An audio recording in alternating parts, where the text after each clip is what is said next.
guys! Welcome back to my channel. Kain po tayo.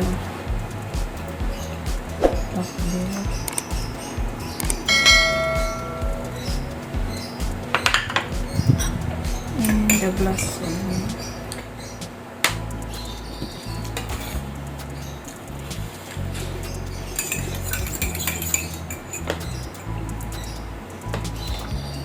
I started my intermittent fasting yesterday.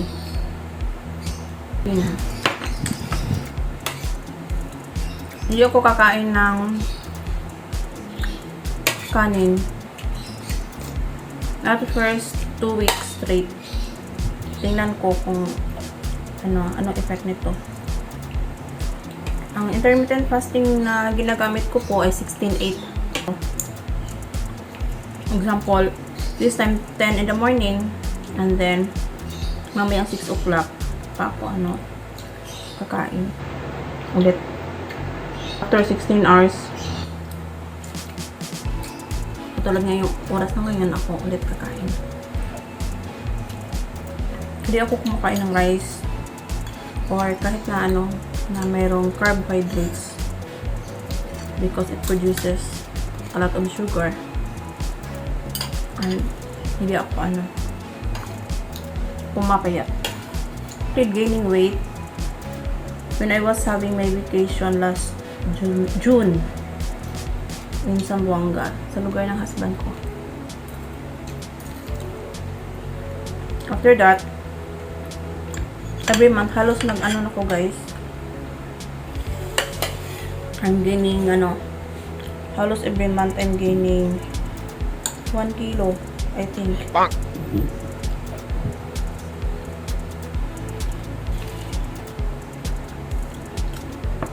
Losing weight kasi guys is a journey, not a competition.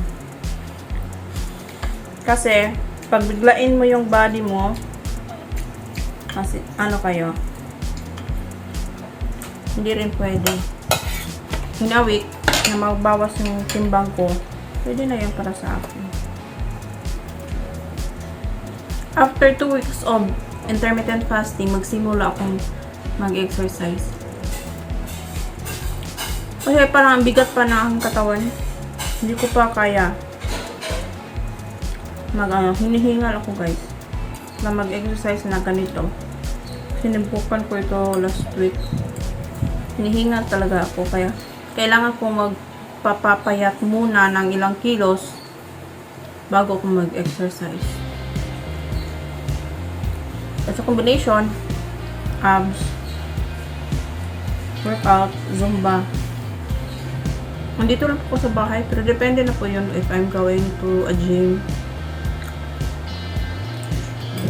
Nahihiya naman ako guys pag pupunta ako sa gym na ganito yung ko.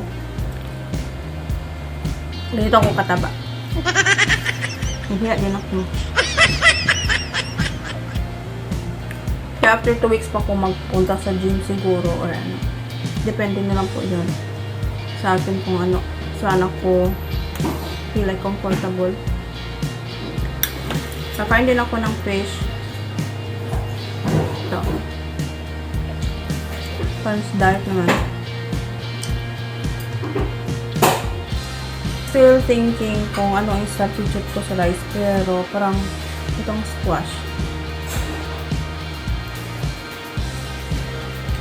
I make a study of squash first kung pwede ba siyang i-substitute sa rice.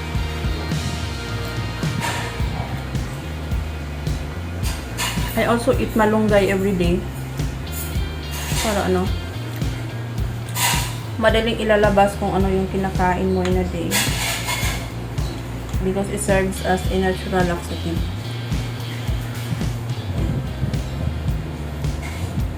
Sa snacks, siyempre kumakain ako ng snacks. Pero ang kinakain ko kahapon ay cucumber. Thanks for watching.